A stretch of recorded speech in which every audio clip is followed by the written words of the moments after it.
Yes, there's a CDC moratorium that's in order, and it, it's not really helping because nobody is really holding the landlords and the property management companies accountable. There's a whole judicial and executive branch fight that's going on right now where, the sheriff department, the judges are like, whatever, we're going to do whatever we want to do because the Supreme Court said we can. And even though the executive branch, Governor Bashir, is like, but the executive branch and the federal government said you can. The sheriff is, I work for the judges. So if the landlord brings me a warrant of possession, I'm going to execute it no matter what the federal government says because I work for the judge and because Judge Haney ordered it, then I'm going to go and execute it.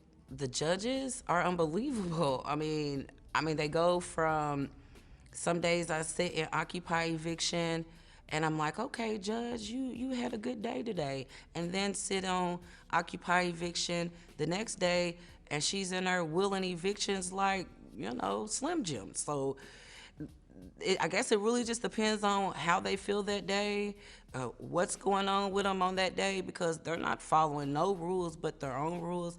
Eviction court is a whole nother level of court where the judges and the sheriff department, there's no one holding them accountable. They have this sort of immunity to where they can make judgments and be wrong about the judgments and admit that they messed up, but they don't have to hold any accountability. So eviction court is scary. Eviction court is pathetic. Eviction court is a whole good old boy system that has been set up for years that needs to be dismantled.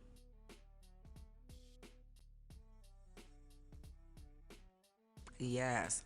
What's going on in eviction court right now? I can use the 78-year-old Miss Easley as an example. She's a heart and lung patient, has doctor's orders to stay healthy at home. So they get this eviction notice on their door, and the next day is the day of eviction court. So normal people go to court physically. So her daughter physically took Miss Easley, 78-year-old elderly woman, to the courthouse. And they were turned away because your court is on Zoom. They didn't know it was on Zoom. So when they get the Zoom information and do get on the Zoom, the judge in the courtroom acknowledges them, tells them that your case has already been called, you missed it, and we're not going to go back. The judgment has been entered. So pretty much, it just depends on the day and the judge, because some days you can go to court physically and they will let you in. Then some days you get turned away at the door, and if you're not on the Zoom fast enough, you're getting a judgment against you. And what I'm finding a lot of too is a lot of people are getting evicted based off of judgments for court cases that they never got notice of. So these landlords are moving forward with evictions without even giving 30-day notices like the order says, and let alone even serving the tenant with the fact that they even have eviction court. So the judges are moving forward with eviction rulings without the tenant even being present and without even knowing for a fact that the tenant has been served.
You said, I actually believe there are more judgments than that. You meant to say evictions.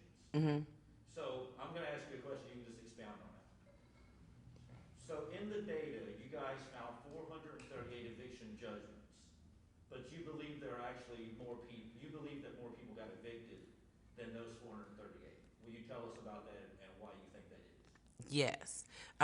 We think more people were evicted just based on the illegal evictions where landlords just come in and remove people out of their property without a court judgment just because they can. And then also the people who self evict, and a self evictor is someone that may get a notice or the landlord has put so much pressure on them to get out that they just up and move. So we look for them, but those are the lost ones, the ones that get lost in the shuffle that we can never seem to find. Okay, why would somebody self-evict? Because they've been pressured by the landlord. Someone would self evict themselves if you have the landlord who's steadily being retaliatory, coming over, sending maintenance to their houses, putting notices on their cars that their cars are going to be towed away, and just steadily sending notices and people knocking on their doors, just harassing the tenant to the point where the tenant just gets so much PTSD that they just up and move their family. Whether they have somewhere to go or not, they just leave. What happens if you're on Section 8 and you get evicted? It's a whole process when you're on Section 8 and you get evicted. You ultimately fall down into a sunken place because Section 8 pretty much throws up their hands at you like you need to get an attorney. And then you have to go through a process of even trying to get your Section 8 back with appealing over there. But the Section 8 process in evictions is even more complex than just a regular eviction because it's like a third party that's in there that tries to hide their hands. But really, at the end of it, when you get evicted, then they bring their hands back up like, you have a possibility of losing your voucher unless you can prove to us that it wasn't a fault of your own for this eviction. And 9 times out of 10, it's not the tenant's fault for the eviction. So 9 out of 10 times, the tenant will get their Section 8 vouchers back if they appeal it. But a lot of times, the tenants don't know their rights. So a lot of times, people lose their vouchers because they don't know that they have a right to appeal the process. So you've been spending a lot of time in eviction court observing what's happening in eviction court. There's a CDC moratorium that says people cannot be evicted for non-payment right now, but yet people are still being evicted. How and why do you think that's happened? Well,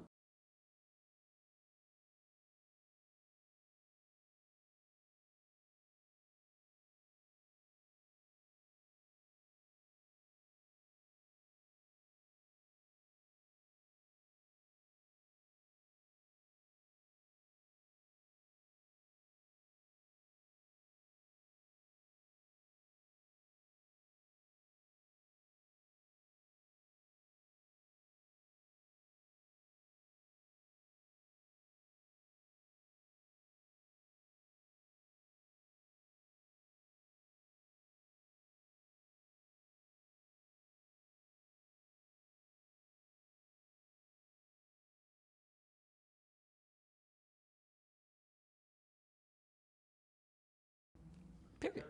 Tell, tell us more about those judgments.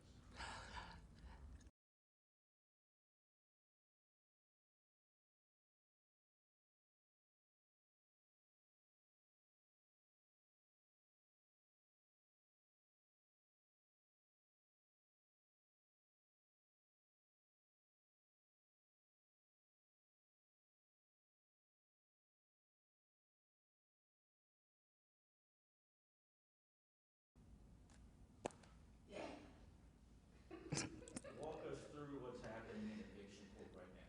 Is eviction court live? Is it in person? Kind of walk us through like what's actually happening there and hit on the relationship with the landlords and the judges.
council rent.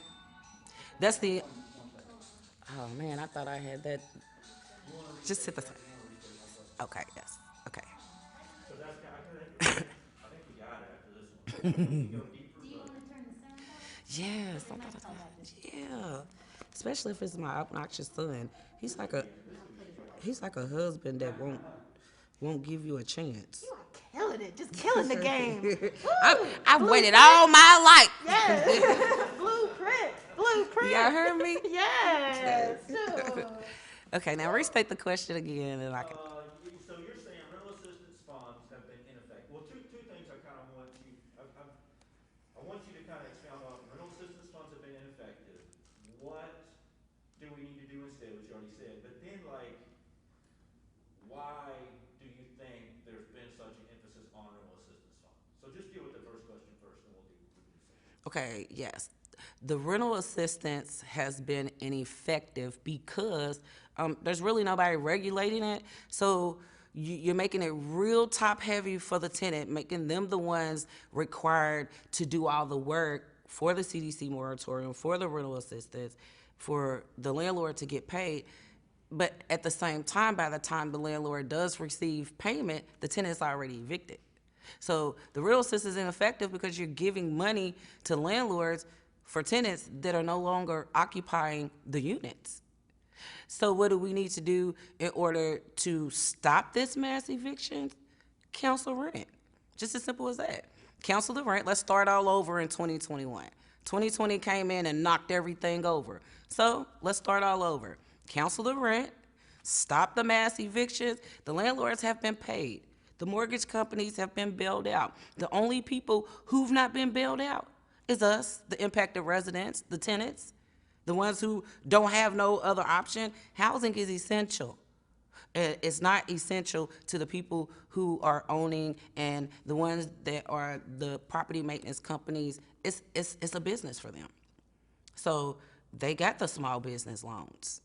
We're still waiting on the second half of our stimulus check. So, and the other half of your question, did I?